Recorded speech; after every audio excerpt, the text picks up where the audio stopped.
Jessica sat quietly for several minutes, processing the implications of what voluntary resolution would mean for her immediate future and long-term prospects. Dissolving LogiFlow would end the entrepreneurial identity she had been building, and require admitting to investors and industry contacts that her technological claims had been fraudulent. "The investors I've been meeting with will want explanations," she said finally. "Some of them are already moving forward with due diligence. Based on my presentations. Honest explanations," I emphasized. Taking responsibility for misrepresenting the technology's origins rather than creating new deceptions to cover the original lies. The prospect of confessing her fraud to prominent investors clearly intimidated Jessica, but it was a necessary component of genuine resolution. The startup community relied on trust and reputation, and allowing false information to continue circulating would damage not just specific investors but the broader ecosystem of innovation funding. "What about Summit Ventures?" she asked. "Michael and Sarah obviously have concerns after today's presentation, but they don't know about the theft." "I'll handle the situation with my partners appropriately," I said. "They'll understand that. I discovered a conflict of interest that prevents us from proceeding with the investment. The specific details can remain private if you handle the broader resolution responsibly." This approach would protect Jessica from immediate exposure to my colleagues while ensuring that Summit Ventures wasn't misled about the true nature of LogiFlow's technology. It represented a balance between accountability and discretion that honored both professional obligations and family relationships. Jessica stood again, moving to gather the presentation materials that now represented evidence of months of sophisticated deception. "I need to think about how to handle this practically. Dissolving LogiFlow, contacting investors, explaining the situation to my business partner Amanda. It's going to be complicated." "Complicated but necessary," I agreed. "And Jessica, the longer you wait to begin the process, the more difficult it becomes. Every additional day of deception creates more commitments to unwind and more people who feel misled." She nodded, understanding that momentum was important for maintaining the resolve needed to voluntarily confess fraud and dissolve a promising startup. "How long do I have to begin the process?"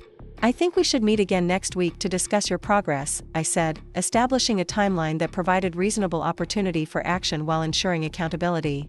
"This isn't something that can be indefinitely postponed." "And if I decide I can't go through with voluntary dissolution?" she asked, testing the boundaries of the situation. "Then I would need to take action to protect my intellectual property and prevent continued deception of investors," I replied directly. "But I hope we don't reach that point. Voluntary resolution is better for everyone involved." The implied consequence was clear without being threatening. Jessica understood that she faced a choice between taking responsibility for her actions or having responsibility imposed through legal and professional channels that would be far more damaging to her future prospects. As Jessica prepared to leave the conference room, she paused at the door for one final exchange. "Maya, I want you to know that despite everything I've done, I genuinely respect your work. The technology is brilliant, and the research quality is exceptional. I'm sorry I tried to claim credit for achievements that were rightfully yours." The apology seemed authentic, carrying emotional weight that her earlier rationalizations had lacked. "Thank you for saying that," I replied. "And Jessica, for what it's worth, I hope this situation helps you find more authentic ways to build the recognition and success you're seeking." She managed a weak smile before leaving me alone in the conference room where one of the most unusual investor presentations in Silicon Valley history had just concluded. The afternoon sun was setting over the mountains, painting the sky in brilliant oranges and purples that seemed to promise better days ahead despite the difficult conversations and decisions that remained. Over the following week, I watched Jessica navigate the complex process of unwinding LogiFlow Solutions with a combination of admiration and sadness. She approached the dissolution with the same thoroughness she had applied to building the deception, systematically contacting investors, partners, and industry contacts to explain that technical issues had emerged that made the venture non-viable. Her explanations were carefully crafted to acknowledge responsibility without providing details that could trigger legal action or broader industry scandal. She terminated investor discussions, dissolved partnership agreements, and began the process of formally shuttering the company. The startup that had generated significant investor interest and industry recognition was voluntarily eliminated before reaching the funding stage. The personal cost to Jessica was substantial. Her reputation in the startup community suffered as news spread that LogiFlow had been dissolved due to unspecified technical problems. Industry contacts who had been impressed by her presentations began questioning her technical credibility. The entrepreneurial identity she had been building was effectively ended. But there was also something admirable about her commitment to honest resolution once she had chosen that path. Jessica could have attempted to minimize her confession or find ways to continue some version of LogiFlow based on modified technology. Instead, she chose complete dissolution and took full responsibility for the failure, protecting the broader startup ecosystem from ongoing deception. 3 months later, Jessica accepted a senior marketing position at a sustainable logistics company in Oakland, returning to work that leveraged her authentic skills and experience. The role involved promoting genuinely innovative technology developed by other people, but she approached it with renewed appreciation for the value of supporting innovation rather than claiming false credit for creating it. Our family relationships gradually began to heal as Jessica demonstrated consistent honest behavior and genuine remorse for her actions. The process was slow and sometimes difficult, but it was built on a foundation of truth rather than continued deception. She had chosen accountability over continued lies, creating the possibility for authentic trust to eventually emerge. For my part, I learned valuable lessons about family dynamics, professional ethics, and the complex motivations that drive intellectual property theft. The experience reinforced my commitment to thorough due diligence and ethical investment practices, while also deepening my understanding of how sibling rivalry and identity issues can lead to destructive decisions.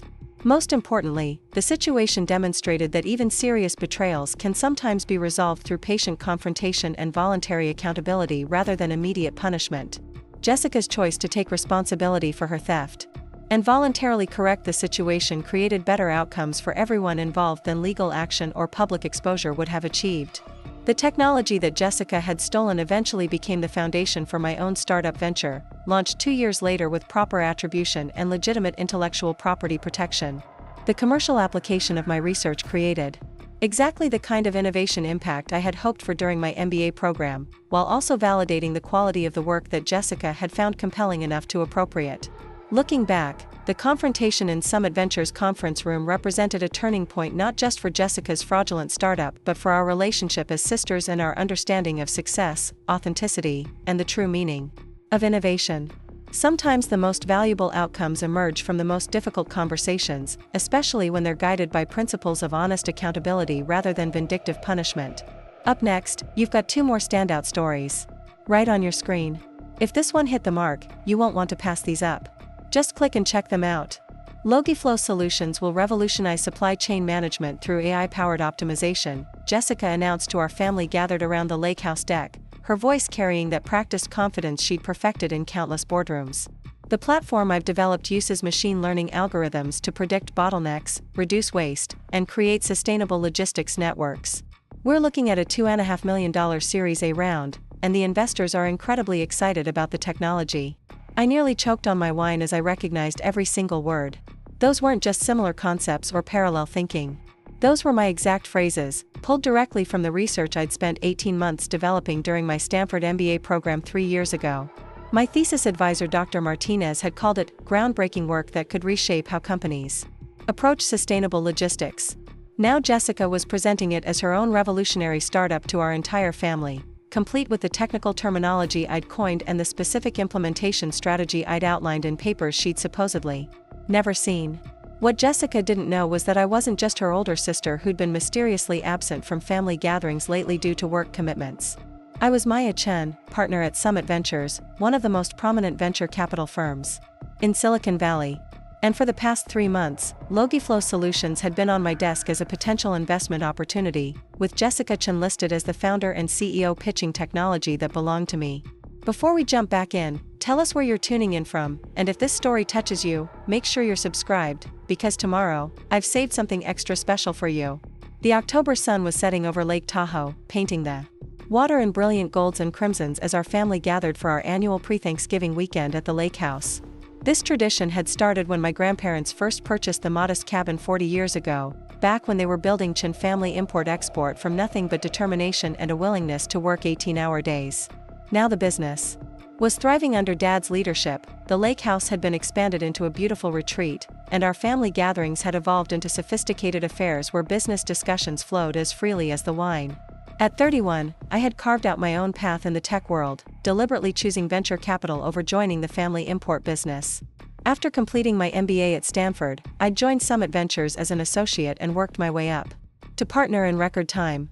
My specialty was identifying promising startups in the logistics and supply chain space, leveraging both my academic background and my deep understanding of operational challenges from growing up around Dad's business.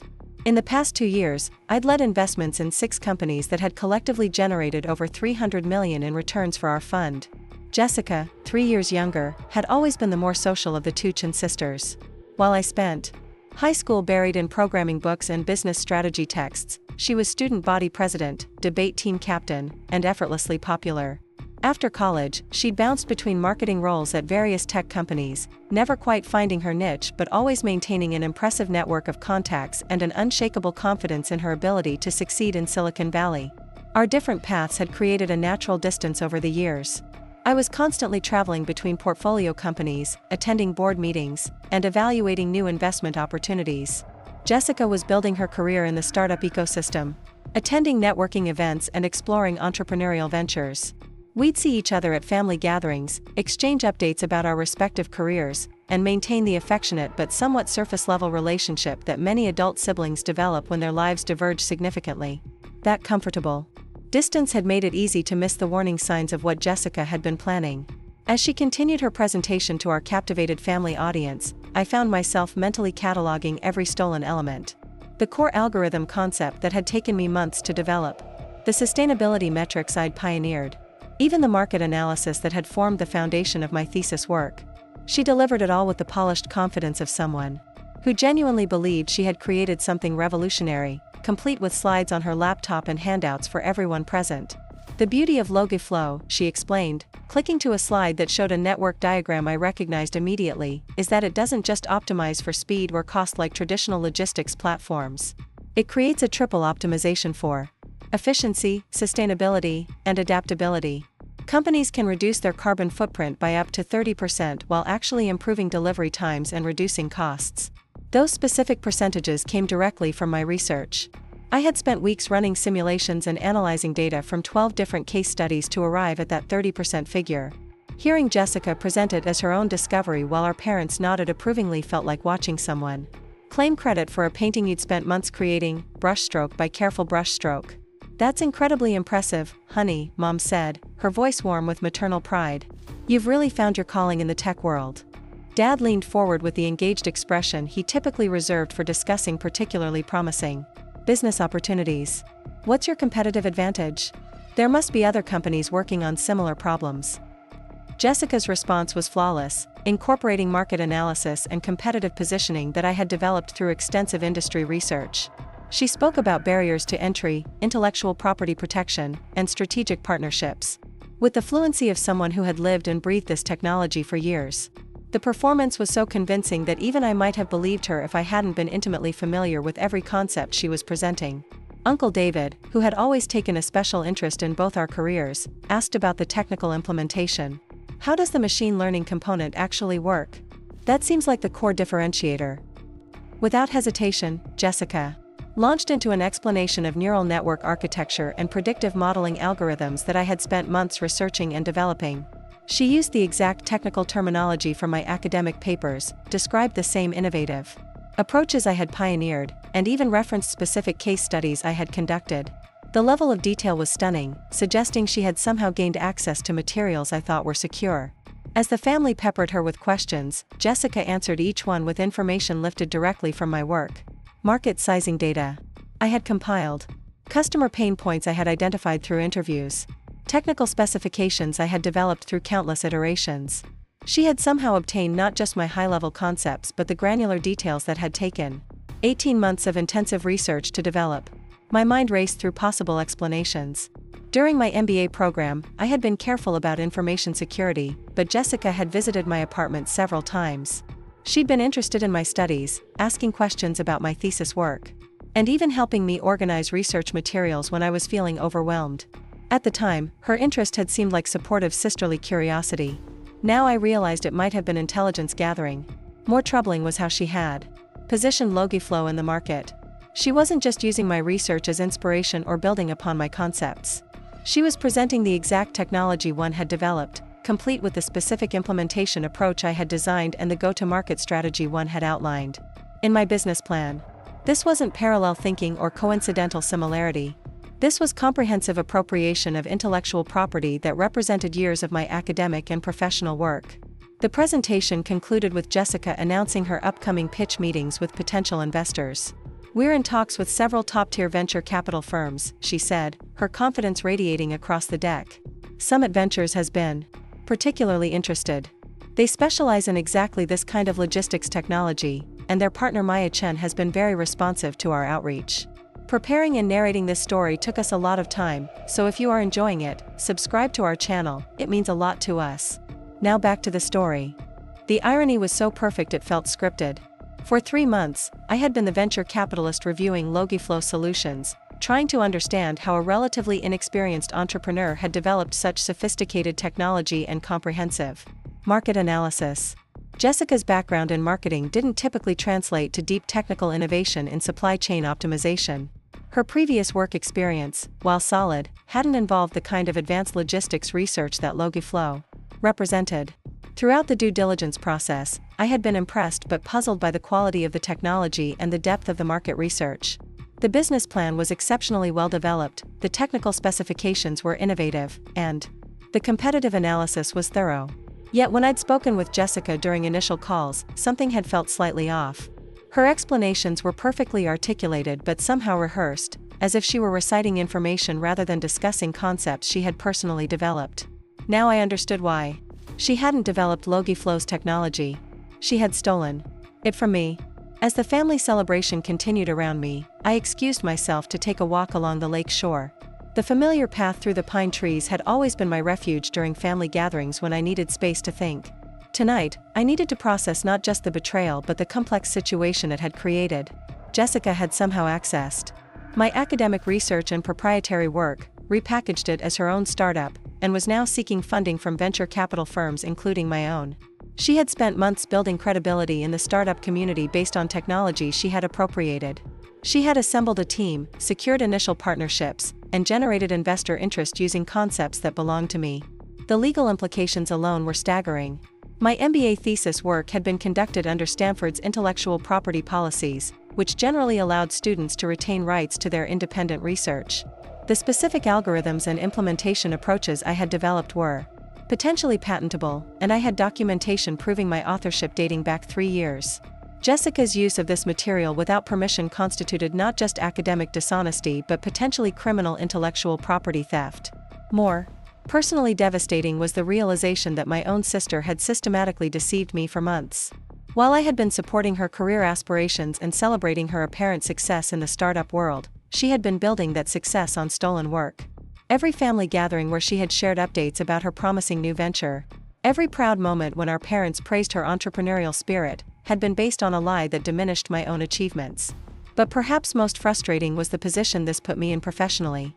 As a venture capital partner, I had been evaluating LogiFlow as a potential investment opportunity. My firm had already invested significant time and resources in due diligence.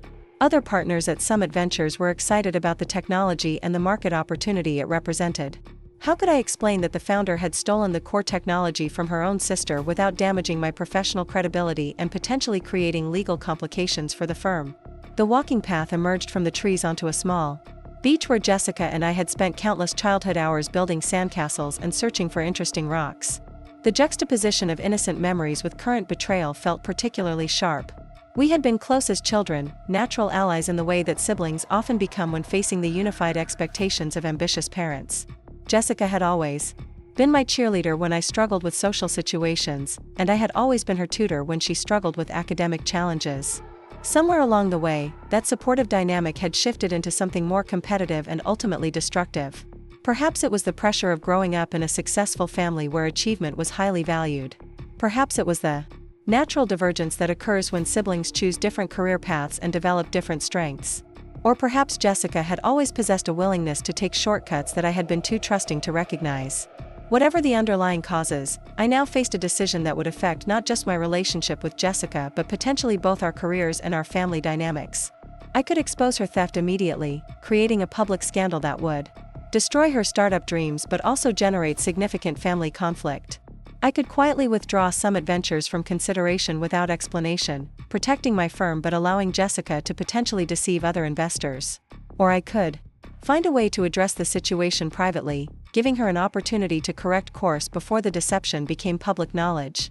As I walked back toward the lake house, lights glowing warmly through the windows where my family continued their celebration of Jessica's supposed achievements, I found myself thinking about the principles that had guided my venture capital career. Due diligence wasn't just about evaluating market opportunities and financial projections. It was about assessing character, integrity, and the foundation upon which entrepreneurs built their companies. The most sophisticated technology and the most promising market opportunity meant nothing if they were built on deception. Jessica's LogiFlow presentation had been flawless in its technical content because it was based on legitimate, innovative research. But the presentation itself was fraudulent, and any investment based on that deception would ultimately fail when the truth emerged. My responsibility as a venture capital partner was to protect my firm and our investors from exactly this kind of fundamental misrepresentation. More personally, my responsibility as Jessica's sister was more complex. Growing up in the Chen family had taught us both that success was earned through hard work, integrity, and genuine innovation. Our grandparents had built their import business through honest dealing and superior service. Our parents had maintained that tradition while expanding the company internationally. The values that had created our family's success were incompatible with the deception Jessica was perpetrating. Yet I also remembered the principles Dad had taught us about conflict resolution in business. Address problems directly but privately. When possible, he would say. Give people the opportunity to correct mistakes before making them public. Strong relationships survive honest confrontation better than they survive unresolved deception. Back inside the lake house, the family gathering was winding down. Jessica was showing Uncle David additional technical details on her laptop while Mom and Dad discussed potential connections in their business network who might be interested in LogiFlow Supply Chain Solutions. The scene felt surreal, watching my family enthusiastically support a venture built on stolen work while having no awareness of the deception. I caught Jessica's eye across the room and suggested we take a walk together to catch up privately. She agreed eagerly, clearly interpreting my request as sisterly interest in her entrepreneurial success. As we stepped back onto the deck under a sky now brilliant with stars, I realized that tomorrow would bring the most difficult conversation of our relationship. But tonight, I would let her enjoy what might be her last evening of believing she had successfully stolen my life's work without consequences. The next morning would mark the beginning of a reckoning that would test not just our relationship as sisters, but our fundamental values about honesty, integrity, and the true meaning of success. Jessica had built her startup dreams on a foundation of deception, but she didn't yet know that the very venture capitalist she had been courting was the sister whose work she had stolen. The confrontation ahead would determine not just the fate of LogiFlow Solutions, but whether our family could survive the truth about what Jessica had done and how I chose to respond to it. The morning after Jessica's presentation, I woke before dawn with the kind of clarity that comes from a sleepless night spent processing betrayal. Through the lake house windows, I could see mist rising from the water's surface, creating an ethereal landscape that seemed to mock the harsh reality I was facing. While my family slept peacefully, believing they had witnessed Jessica's entrepreneurial breakthrough, I had spent hours methodically reviewing every detail of what I'd observed and planning my next steps. My first priority was confirming the extent of Jessica's theft. During my MBA program, I had been meticulous about documenting my research process, maintaining detailed files of every iteration, every breakthrough, and every refinement in my supply chain optimization work. If Jessica had somehow accessed my materials, there would be digital fingerprints showing exactly what she had taken and when. I opened my laptop and began systematically reviewing the LogiFlow materials that had been submitted to Summit Ventures. Over the past 3 months, Jessica's initial pitch deck, technical specifications, market analysis reports, competitive landscape studies, and financial projections were all stored in our secure due diligence database. What I found was even more damning than I had expected. The initial pitch deck didn't just incorporate concepts from my research. Entire slides were lifted directly from presentations I had created during my MBA program, with only cosmetic changes to color schemes and fonts. Charts I had spent weeks developing were reproduced exactly, down to the specific data visualization choices I had made. Technical diagrams that represented breakthrough insights in my thesis work appeared unchanged except for Jessica's company branding overlaid on top. More troubling was the timeline of submissions. Jessica's first contact with Summit Ventures had occurred in July, just 2 weeks after I had organized and digitized all my academic materials while preparing for a potential speaking engagement about sustainable logistics innovation. During that reorganization process, Jessica had visited my apartment to help me move furniture, claiming she wanted to spend more sister time together. I now realized that her helpful presence had provided the perfect opportunity to access files I thought were secure. The market analysis section of LogiFlow's business plan was particularly egregious. Jessica had reproduced not just my conclusions about market size and growth potential, but the specific methodology I had developed for calculating those figures. Industry interviews I had conducted were summarized and quoted without attribution. Primary research I had gathered through surveys and case studies was presented as if Jessica had personally conducted it. Even my contact list from the research phase seemed to have been appropriated, based on the customer references and industry partnerships Jessica claimed for LogiFlow. But perhaps most personally violating was discovering that Jessica had accessed and stolen portions of my private journal entries from the MBA program. During particularly challenging phases of my research, I had maintained detailed notes about breakthrough moments, technical insights, and strategic realizations. These weren't formal academic documents but personal reflections on my intellectual development. Yet phrases and concepts from those private writings appeared throughout Jessica's pitch materials, transformed into confident statements about her own entrepreneurial journey and innovative thinking. The technical specifications revealed the depth of Jessica's theft most clearly. The core algorithms that formed LogiFlow's foundation were identical to mathematical models I had developed through months of trial and error. Code repositories that Jessica claimed to have written contained functions and variable naming conventions that matched my programming style exactly. Even comments within the code used phrases and explanations that I recognized from my own development. Notes. This wasn't inspiration or building upon existing research. This was comprehensive intellectual property theft executed with stunning audacity and attention to detail. Jessica hadn't just stolen my ideas, she had stolen my work product. My research methodology, my industry connections, and even my personal insights about the development process. As I compiled this evidence, I found myself marveling at the sophistication of Jessica's deception. She hadn't simply copied a few concepts and hoped no one would notice. She had systematically appropriated an entire body of work, repackaged it with professional polish, and built an entire entrepreneurial identity around technology she had no role in creating. The level of planning and execution suggested this wasn't an impulsive decision but a calculated strategy she had been developing for months or possibly years. The implications for Summit Ventures were significant. As a partner, I had a fiduciary responsibility to protect our firm from fraudulent investment opportunities. LogiFlow represented exactly the kind of deception that could destroy investor confidence and generate substantial legal liability. If we proceeded with funding based on Jessica's misrepresentations, and the truth later emerged, our firm's reputation would suffer severe damage. More immediately concerning was my own position within the due diligence process. I had been the primary advocate for LogiFlow within Summit Ventures, praising the quality of the technology and the thoroughness of the market research. My partners, Michael Torres and Sarah Kim, had trusted my expertise in logistics technology and had committed significant firm resources to evaluating the investment opportunity. How could I explain that my positive assessment had been based on stolen work without revealing my personal connection to the situation? The professional ethics were straightforward. I needed to immediately disclose the conflict of interest and recommend that Summit Ventures withdraw from consideration of LogiFlow. But the personal dynamics were far more complex. Exposing Jessica publicly would destroy not just her startup dreams but potentially her entire career in the tech industry. Intellectual property theft was a serious accusation that would follow her permanently, making it nearly impossible to secure future employment or investment opportunities. Yet allowing the deception to continue would enable Jessica to potentially defraud other investors and would betray my responsibility to the venture capital community. Other firms were also evaluating LogiFlow, and Jessica was actively pitching to additional investors based on stolen technology. Every day that passed without exposure increased the potential damage to innocent parties who might invest based on her fraudulent representations. I decided to begin with a careful investigation of how Jessica had accessed my materials. My apartment. Security was generally good, but during the furniture moving day in July, I had left Jessica alone with my computer for several hours while I coordinated with movers and handled building management issues. My laptop hadn't been password protected for file access, assuming that family visits represented no security risk. Jessica could have easily copied my entire research archive to a portable drive without my knowledge. More concerning was the possibility that Jessica had been systematically gathering my work over a longer period. During my MBA program, she had occasionally visited campus when she was in the Stanford area for work meetings. I had introduced her to classmates and professors, proud to show off my accomplished sister to my academic community. She had attended several presentations where I had shared preliminary research findings. At the time, her interest had seemed supportive and sisterly.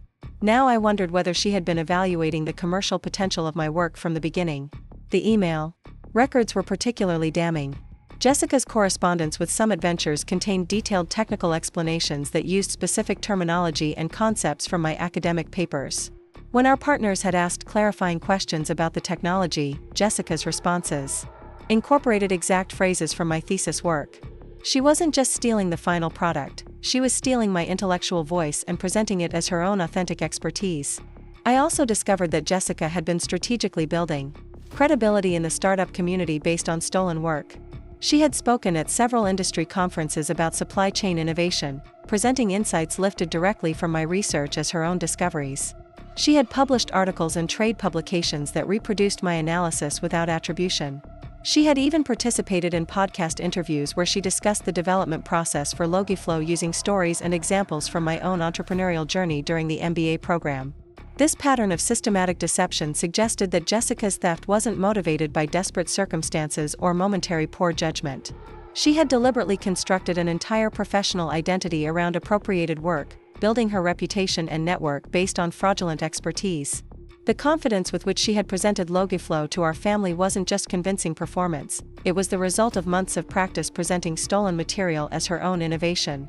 As I documented the evidence, I found myself remembering subtle warning signs I had missed over the past year. Jessica's sudden interest in supply chain technology after years of working in marketing roles. Her unexpectedly sophisticated understanding of logistics challenges during casual family conversations.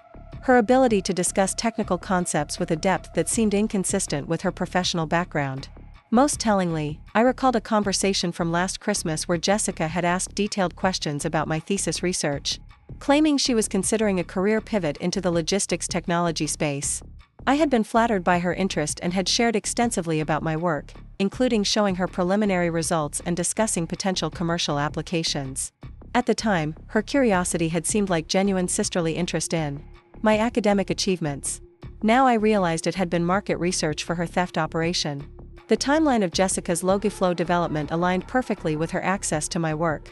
Her first public presentations about the technology had occurred just weeks after our Christmas conversation. Her initial outreach to investors had begun shortly after her visit to my apartment in July. Even her choice to focus on sustainable logistics optimization specifically rather than broader supply chain issues reflected the particular angle I had taken in my research.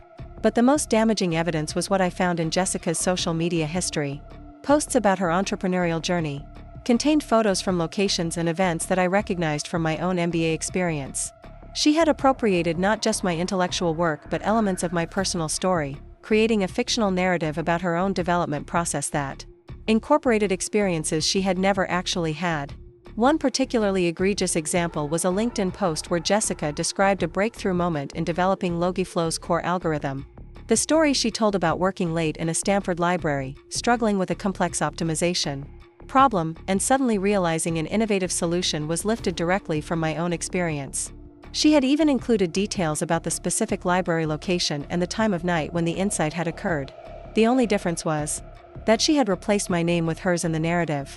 This discovery revealed that Jessica's deception went beyond simple intellectual property theft. She was engaging in what amounted to identity appropriation, claiming credit not just for my work but for my experiences, my insights, and my personal journey of discovery. She wasn't just stealing my technology, she was stealing my story. The psychological impact of this realization was profound. Intellectual property theft was a serious professional violation, but personal identity theft felt like a deeper betrayal of our relationship as sisters. Jessica wasn't just trying to build a successful startup, she was trying to become me, to claim credit for achievements that had defined my academic and early professional identity. As I completed my evidence review, the scope of Jessica's deception was overwhelming. She had stolen technical specifications, market research, business strategy, industry analysis, personal narratives, and even private reflections from my journal entries.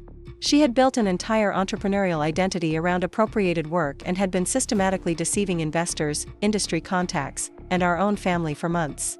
The question now was how to respond to this betrayal in a way that protected both my professional responsibilities and my family relationships.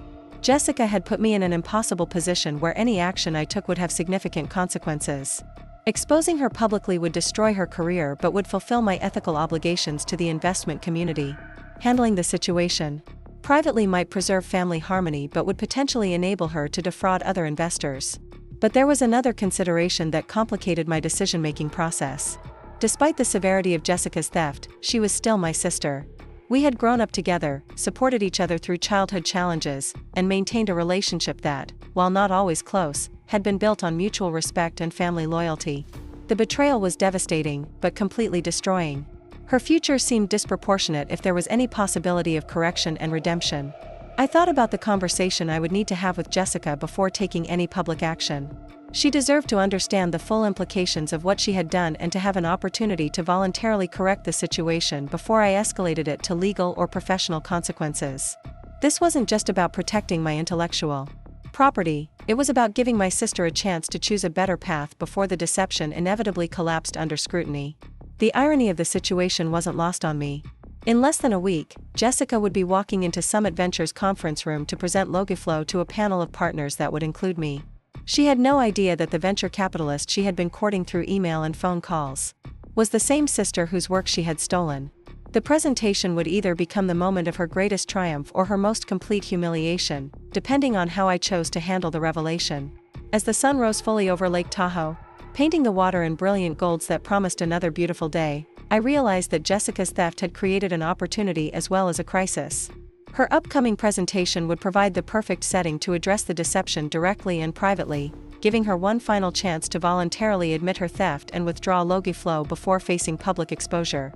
The next few days would determine whether Jessica was capable of choosing honesty over continued deception, and whether our relationship as sisters could survive the truth about what she had done to me. The drive back to Palo Alto from Lake Tahoe gave me 3 hours to finalize my strategy for handling Jessica's deception. The winding mountain roads demanded enough attention to keep my conscious mind occupied while allowing my subconscious to process the complex dynamics ahead. By the time I reached the Summit Ventures office building, I had developed a clear plan that would test Jessica's character while protecting both my professional responsibilities and our family relationships. Jessica's pitch meeting was scheduled for Thursday afternoon, still 4 days away. During that time, I would allow her to continue her preparations and public commitments based on stolen technology, giving her additional opportunities to demonstrate the depth of her deception. The more elaborate her claims became, the more difficult it would be for her to retreat gracefully when confronted with evidence of her theft. This strategic patience wasn't about cruelty but about clarity. Jessica needed to understand the full implications of her choices before being offered an opportunity for redemption. If she was capable of recognizing the unsustainability of her position and voluntarily correcting course, the confrontation could become a catalyst for genuine growth rather than simply punishment for past mistakes. Monday morning brought the weekly Summit Ventures partner meeting where investment opportunities were discussed and evaluated. Michael Torres, our managing partner, had placed LogiFlow prominently on the agenda based on my initial positive assessment of the technology and market opportunity. As I sat in the familiar conference room overlooking Sand Hill Road, I prepared to navigate one of the most delicate professional situations of my career. Maya, you've been leading due diligence on LogiFlow Solutions, Michael began, consulting his notes about the week's priorities. What's your current read on the investment opportunity? The technology seems promising, and Jessica Chen has been very responsive to our information requests. The irony of discussing my sister's fraudulent startup with colleagues who trusted my expertise was almost surreal. I had built my reputation at Summit Ventures on thorough analysis and sound judgment about emerging technologies. My partners relied on my assessment of logistics innovations because I had demonstrated consistent ability to identify promising opportunities and avoid problematic investments. The technology is certainly sophisticated, I replied carefully, choosing words that were technically accurate without revealing my personal knowledge of its origins. The market analysis is thorough, and the competitive positioning appears well-researched. However, I have some concerns about the founder's background and the development timeline that merit additional investigation. Sarah Kim, our newest partner who specialized in early-stage investments, leaned forward with interest. What kind of concerns? Jessica's credentials seem solid, and her previous experience in tech marketing should translate well to building market awareness for logistics innovation. The technical depth seems inconsistent with her professional background, I explained, walking a careful line between due diligence and disclosure. Supply chain optimization at this level typically requires years of specialized research or deep industry experience. Jessica's resume doesn't clearly show where she would have developed this expertise. Michael nodded thoughtfully. That's a valid concern. Founders sometimes overstate their personal contributions to technology development. Do you think she might have undisclosed technical partners or advisors? It's possible, I said, knowing that the undisclosed technical source was sitting in the room with them. I'd like to conduct additional background verification before we proceed with final evaluation. The Thursday presentation will be crucial for assessing her depth of understanding about the technology. What my partners didn't realize was that Thursday's presentation would be the most comprehensive test of founder authenticity in Summit Ventures history. Jessica would be unknowingly presenting stolen technology to the person who had actually developed it, creating an unprecedented opportunity to evaluate her responses to detailed technical questions she couldn't possibly answer without my original research notes. After the meeting, I returned to my office and began preparing for the psychological aspects of Thursday's confrontation. Jessica's confidence in her deception had been building for months, reinforced by positive investor responses and industry recognition. She had no reason to suspect that her carefully constructed fraud was about to collapse. The shock of discovering my true identity would create a moment of vulnerability where her authentic character would be revealed. I also needed to consider the potential impact on Summit Ventures if the situation escalated beyond private correction. If Jessica refused to voluntarily withdraw LogiFlow and I was forced to expose her theft publicly, the revelation that I had been unknowingly evaluating my own stolen work could damage my professional credibility. Investors might question my judgment or wonder whether I had somehow been complicit in the deception. To protect both myself and the firm, I began documenting a comprehensive timeline of my discovery process. Email records showing when I had first received LogiFlow's materials. Meeting notes demonstrating my genuine initial interest in the technology. Evidence proving that Jessica had accessed my research without my knowledge or permission. This documentation would be crucial if legal action became necessary or if questions arose about my professional conduct. Tuesday brought an unexpected complication when Jessica called me directly, her voice bubbling with excitement about her upcoming investor presentations. Maya, I know you've been incredibly busy with work, but I wanted to share some amazing news. LogiFlow is generating serious interest from several top-tier VC firms. We might be looking at multiple term sheets by the end of the week.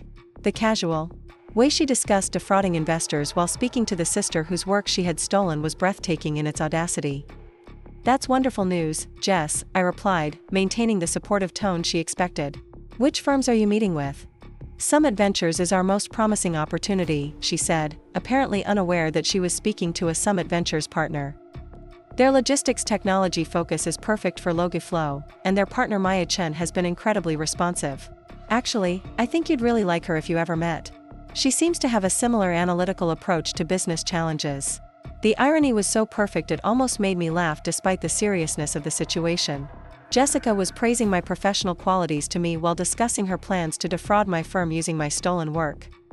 I'm sure she's very capable, I managed to say. The logistics technology space requires deep expertise. Exactly, Jessica continued enthusiastically. That's what makes this opportunity so exciting. LogiFlow represents genuine innovation in a space that's been dominated by outdated approaches. I really think we're going to revolutionize how companies think about sustainable supply chain optimization.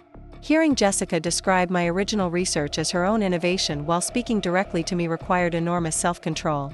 Every instinct wanted to confront her immediately about the theft, but strategic patience demanded allowing her to continue building her deceptive narrative. The more elaborate her claims became, the more devastating the eventual revelation would be. You've certainly done impressive work developing the technology, I said, testing whether she would acknowledge any collaborators or influences. How did you first identify this particular market opportunity? It's funny you ask, Jessica replied, launching into a story I recognized as a modified version of my own research journey. I was reading about sustainability challenges in global logistics and realized that existing solutions were addressing symptoms rather than root causes. The breakthrough came when I started thinking about optimization as a multidimensional problem, rather than just focusing on single variables like cost or speed. She was describing my original insight almost verbatim, but presenting it as her own discovery. The casual way she appropriated not just my work but my intellectual development process revealed the depth of her deception. She wasn't just stealing technology, she was stealing my identity as an innovator. Wednesday brought the most audacious development yet. Jessica sent me a LinkedIn article she had published about the entrepreneurial journey behind LogiFlow's development. The piece was beautifully written and compelling, describing the challenges of building innovative technology in a competitive market. The problem was that every significant anecdote in the article was lifted from my actual experience during the MBA program. She described late nights in the Stanford Engineering Library wrestling with complex algorithmic challenges. She wrote about breakthrough moments during conversations with professors who had actually been my thesis advisors. She even included details about specific research setbacks and technical obstacles that I had overcome during my development process. The only difference was that she had replaced my name with hers throughout the narrative. The article had already generated significant engagement from the startup community, with comments praising Jessica's technical depth and entrepreneurial persistence. Industry leaders were sharing the piece as an example of innovative thinking in logistics technology. Her reputation was being built on stolen stories about achievements she had never actually experienced. More concerning was the article's impact on investor interest. The piece had been referenced in several trade publications as evidence of LogiFlow's founder's expertise and dedication. Jessica was using my personal journey to build credibility for her fraudulent startup, creating a self-reinforcing cycle where stolen authenticity generated real recognition and opportunities. That evening, I received a call from Michael Torres asking for my final assessment of LogiFlow before Thursday's presentation. "I've been reading about Jessica Chen's background," he said, "and I'm increasingly impressed by her technical depth. That LinkedIn article about LogiFlow's development process shows real sophistication in her approach to innovation." The situation was becoming increasingly surreal. My own partner was praising Jessica's expertise based on stories about my actual work and experiences. "She certainly presents herself well," I replied carefully. "Tomorrow's presentation should provide good insight into her depth of understanding about the technology." "Absolutely," Michael agreed.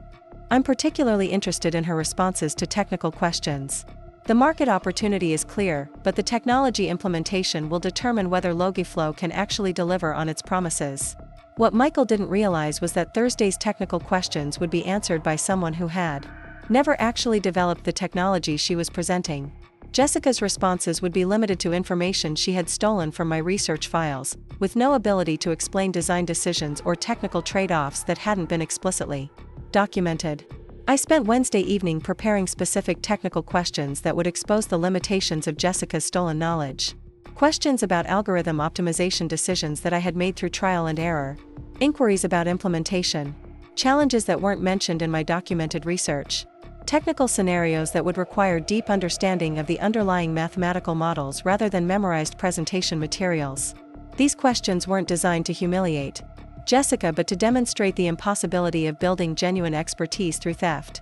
Innovation required not just understanding final solutions but comprehending the development process, the decision-making framework, and the iterative refinements that led to breakthrough insights. Jessica might have stolen my conclusions, but she couldn't steal the intellectual journey that had created them. Thursday morning arrived with the crisp clarity of a perfect California autumn day. The Summit Ventures office building gleamed in the morning sunshine, its modern architecture reflecting the innovative companies that had been launched from similar conference rooms throughout Silicon Valley. By afternoon, one of those conference rooms would host the most unusual investor presentation in the firm's history. I arrived early to review the presentation setup and ensure that everything was properly configured for what would essentially be a confrontation disguised as a pitch meeting. The conference room's camera system would record the entire session, creating documentation that might be necessary if legal action became required. The presentation screen was positioned so that Jessica would have clear view of all the partners, including me, when she entered the room.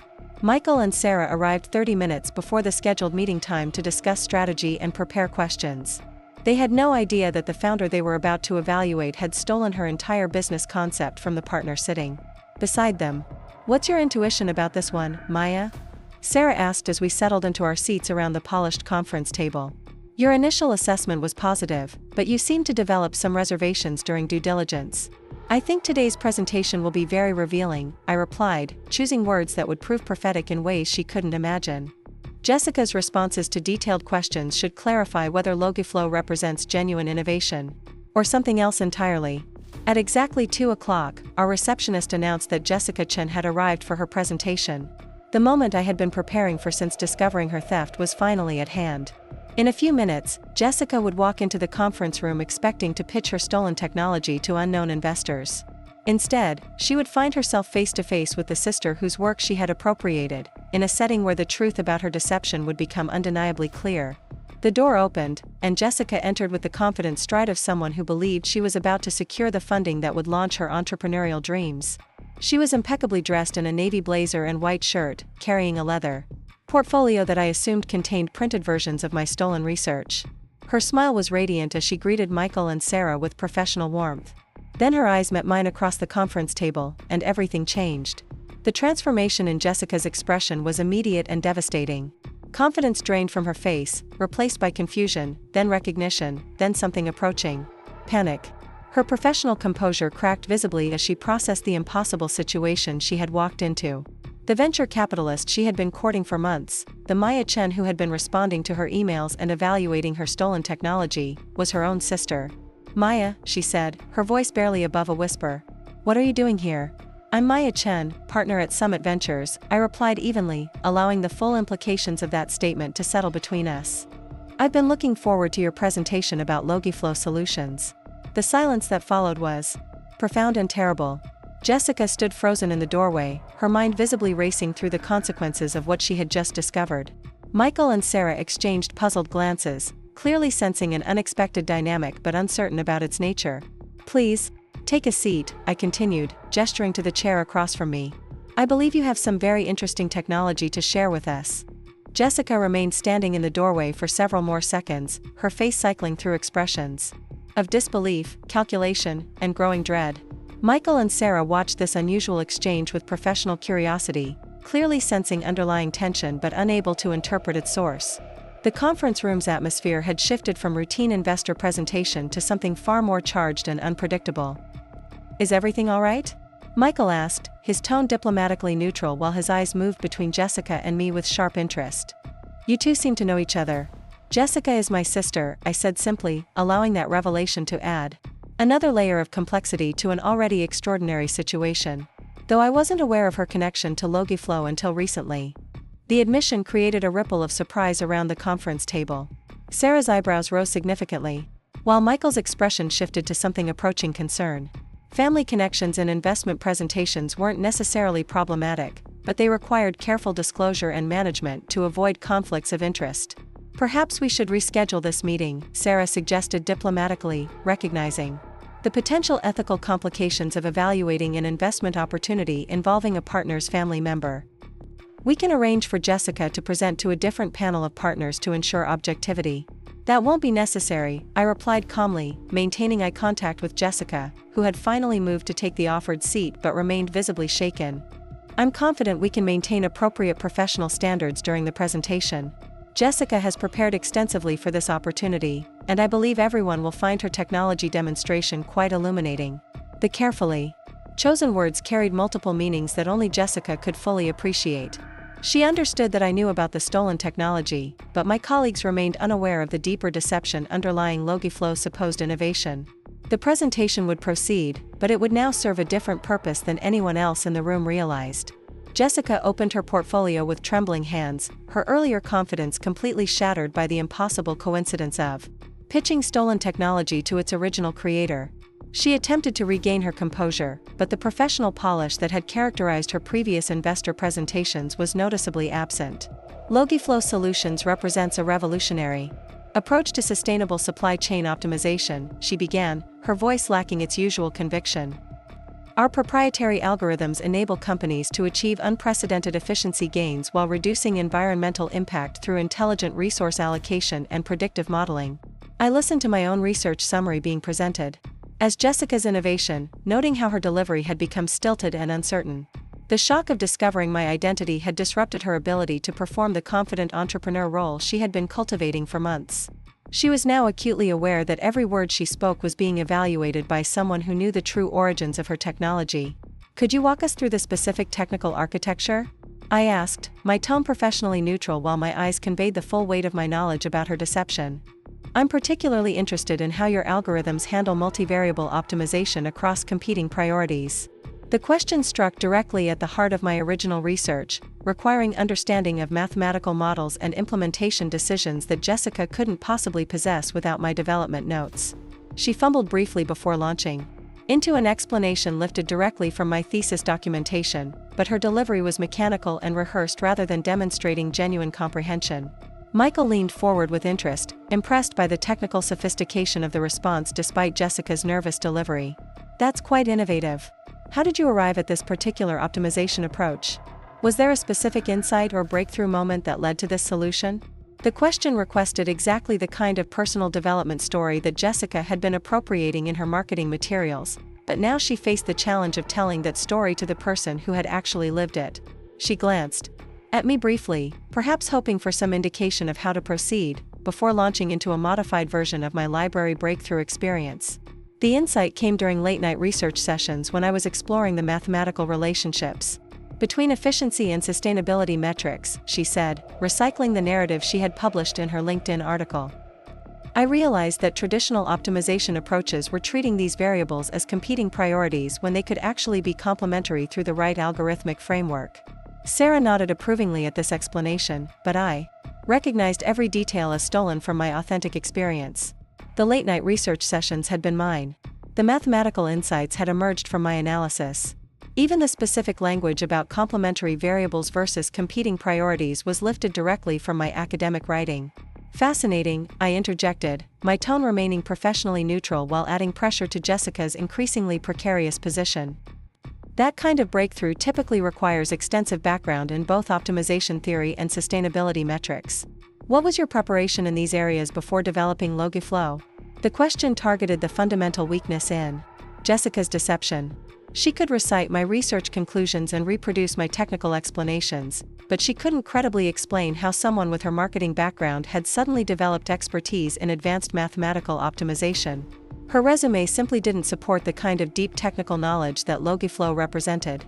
Jessica's response was a masterpiece of evasion wrapped in corporate jargon. She spoke about cross-functional learning, consulting with technical advisors, and leveraging her marketing experience to identify market-driven innovation opportunities. It was perfectly plausible to someone unfamiliar with the specific technical requirements of her claimed achievements, but it carefully avoided addressing the core question of where her mathematical expertise had originated. Let's dive deeper into the implementation specifics, I continued, escalating the technical pressure while maintaining my professional demeanor. Can you explain the computational complexity of your core optimization algorithms and how you address scalability challenges for enterprise-level deployments? This question required understanding of computer science concepts and implementation, details that weren't covered in my documented research. Jessica would need to demonstrate knowledge that she couldn't have stolen because it existed only in my mind and in technical decisions I had made through experimentation and iteration. The result was predictable. Jessica's response became increasingly vague and generic, filled with buzzwords about cloud computing and machine learning but lacking the specific technical insights that would indicate genuine development experience. She was clearly operating beyond the limits of her stolen knowledge, forced to improvise explanations for implementation decisions she had never actually made. Michael and Sarah began exchanging subtle glances as Jessica's responses became less convincing. Their years of experience evaluating technical founders had taught them to recognize the difference between authentic expertise and superficial presentation skills. Jessica's inability to answer detailed questions with confidence was raising legitimate concerns about her technical credibility. Perhaps we could discuss your development timeline in more detail, Sarah suggested, potentially offering Jessica a reprieve from the technical interrogation. How long did it take to build LogiFlow from initial concept to current functionality? But this question opened another avenue for exposure. Jessica's claimed development timeline didn't align with the complexity of the technology she was presenting. Building the sophisticated optimization algorithms that formed LogiFlow's foundation would require months or years of focused technical work, but Jessica's professional history showed no evidence of such sustained technical development activity. The core development took approximately 18 months, Jessica replied, unwittingly echoing the exact timeframe of my MBA research project. The initial concept emerged from market research identifying gaps in current sustainability approaches, followed by intensive algorithm development and testing phases. I recognize this timeline description as another element stolen from my academic journey, but Jessica's appropriation of my development schedule created additional inconsistencies with her professional background. During the 18 months she claimed to have been developing LogiFlow, her LinkedIn profile showed her working full-time in marketing roles at other companies. The timeline simply didn't support the kind of intensive technical development that sophisticated optimization algorithms required. That's quite impressive productivity, I observed, maintaining my neutral tone while highlighting the inconsistency. Developing this level of technical sophistication while maintaining full-time employment elsewhere demonstrates remarkable time management skills. The comment forced Jessica to confront the logical impossibility of her claimed timeline. She had presented herself as both a full-time marketing professional and an intensive algorithm developer during the same period, without acknowledging any conflict between these competing demands on her time and attention. Michael picked up on the temporal contradiction immediately. Were you working on LogiFlow while employed elsewhere, or did you take a sabbatical for development? The technical depth suggests significant time investment. Jessica's response revealed the fundamental weakness of building deception on stolen foundations. She hadn't anticipated questions about the practical logistics of her claimed development process because she had focused on appropriating my research conclusions rather than understanding the work required to reach them.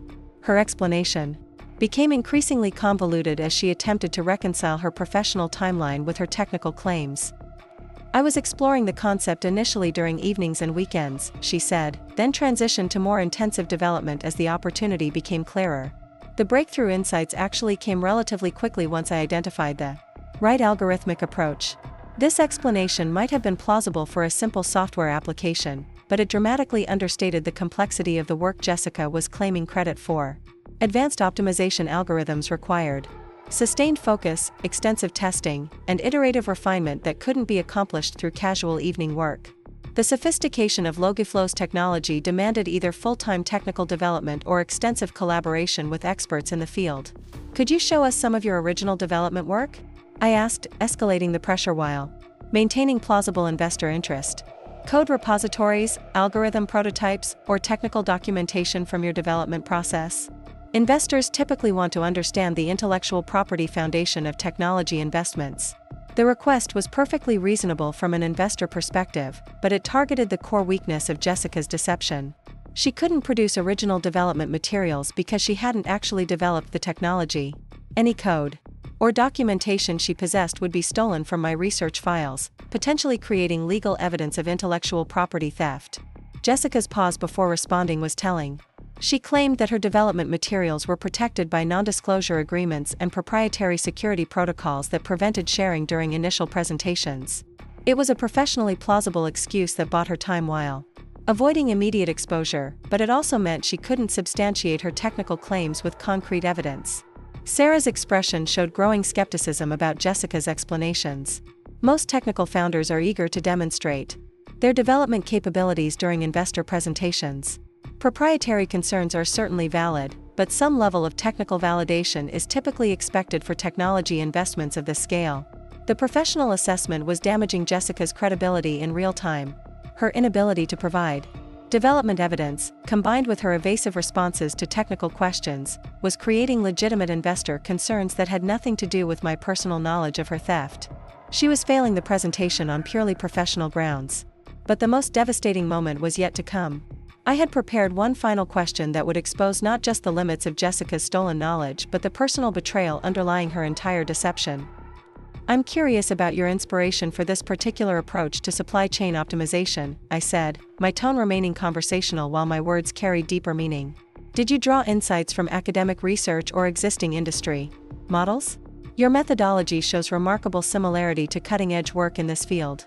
The question invited Jessica to acknowledge influences or inspirations for her work, providing an opportunity for her to voluntarily admit that LogiFlow was based on existing research rather than claiming complete originality. It was a chance for partial honesty that might allow her to retreat from the most egregious aspects of her deception. Instead, Jessica doubled down on her claims of complete originality. LogiFlow represents entirely original innovation developed through my independent research and market analysis, she said, looking directly at me while denying any connection to external sources. The methodology emerged from my unique perspective on sustainability challenges in logistics optimization. The brazen denial of any outside influence, delivered to the actual author of the work she had stolen, revealed the depth of Jessica's commitment to her deception. She wasn't just appropriating my technology, she was actively denying my existence as an innovator in this space. The personal betrayal was complete and undeniable. Michael and Sarah had observed enough to reach preliminary conclusions about Jessica's presentation.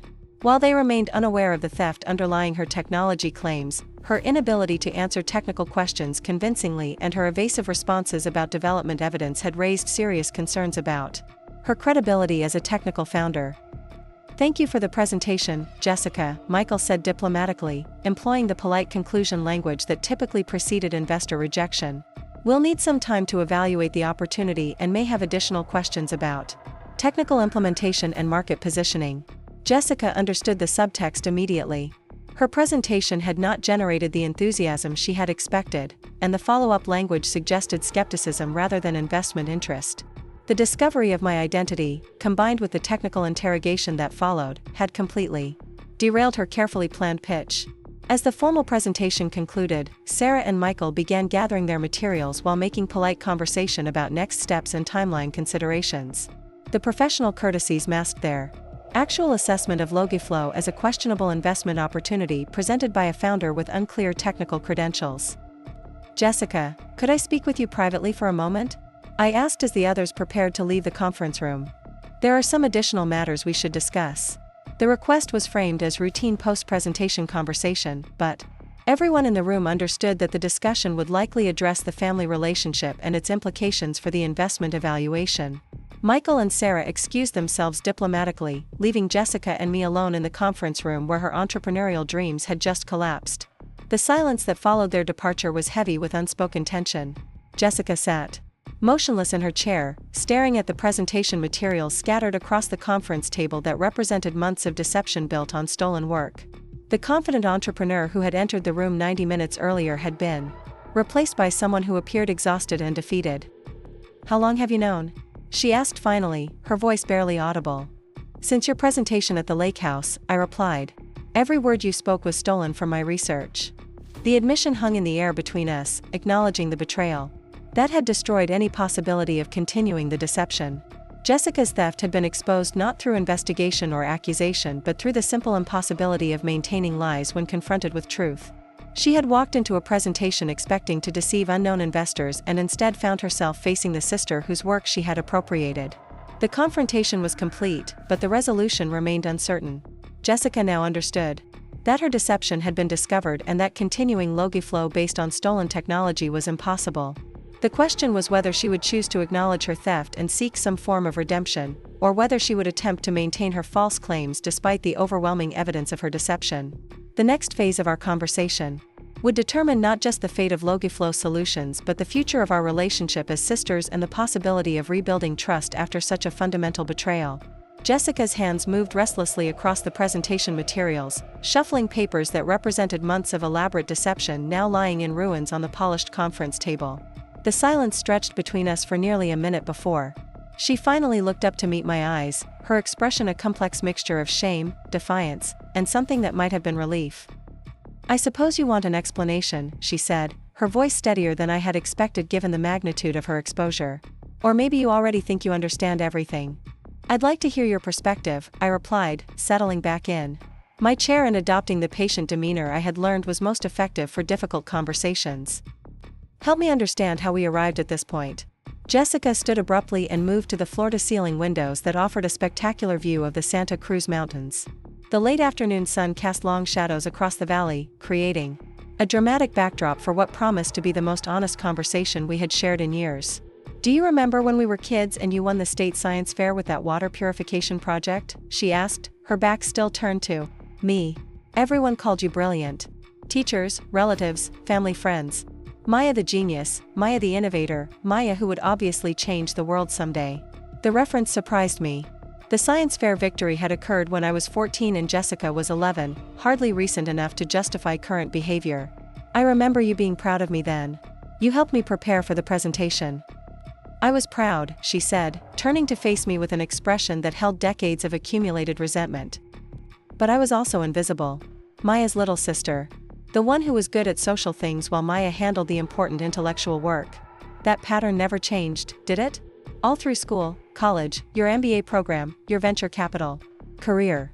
Always Maya the brilliant one, Jessica the supporting character." The pain in her voice was genuine, revealing layers of sibling rivalry and perceived inadequacy that I had failed to recognize over the years. While I had been focused on my academic and professional development, Jessica had apparently been wrestling with feelings of intellectual inferiority that had eventually led to desperate measures.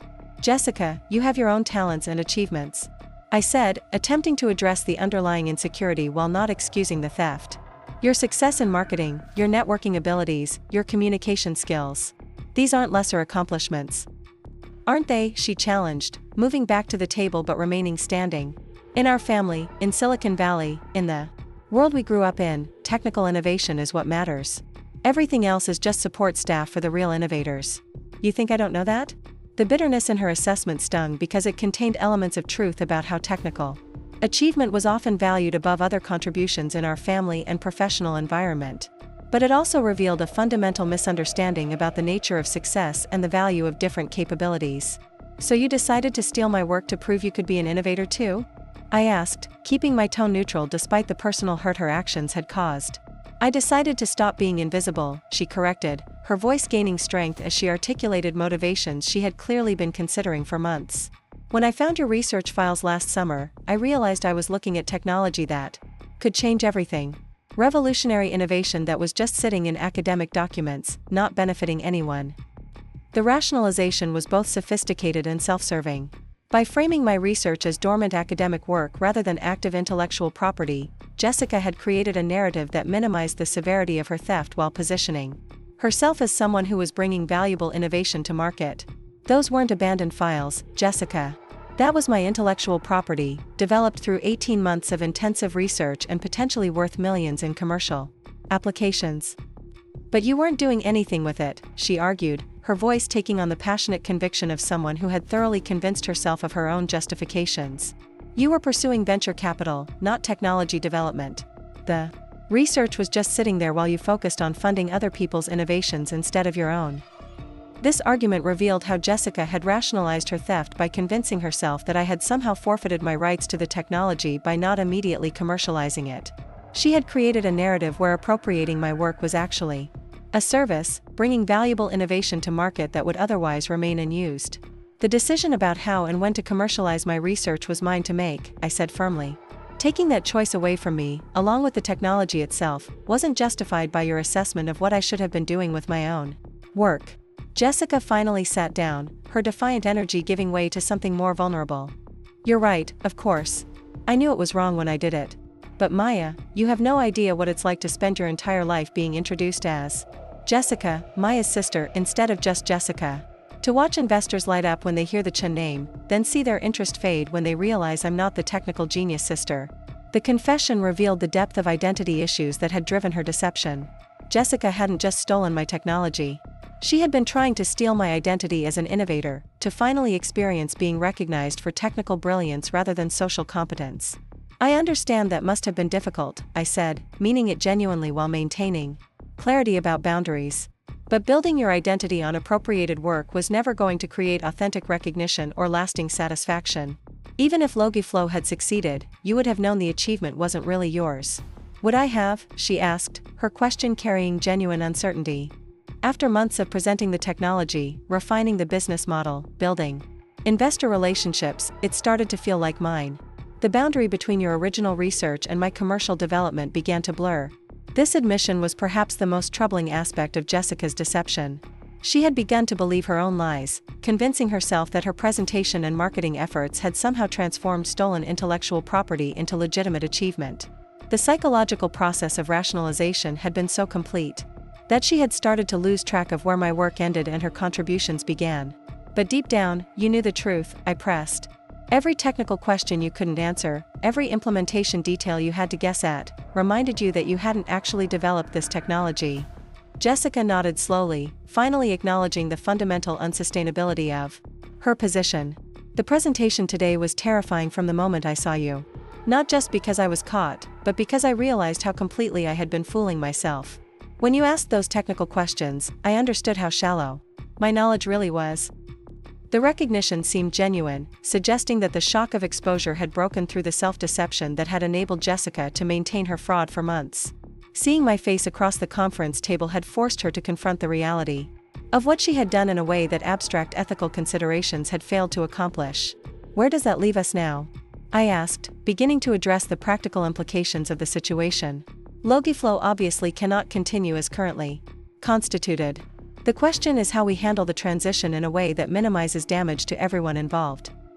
Jessica looked up sharply, perhaps surprised that I was discussing transition rather than punishment. You're not immediately reporting me for intellectual property theft? I'm more interested in resolution than retribution, I said, echoing values my parents had taught us both about addressing conflicts within families and business relationships. But resolution requires acknowledging reality and taking responsibility for correcting the situation. The offer of private resolution rather than immediate legal action seemed to release some of the tension Jessica had been carrying. Her shoulders relaxed slightly, and her expression shifted from defensive to genuinely contemplative. What would resolution look like? She asked carefully. First, LogiFlow would need to be voluntarily dissolved, with full acknowledgement that the technology was inappropriately appropriated from my research. Second, any investor commitments or partnership agreements based on the stolen technology would need to be terminated with honest explanations.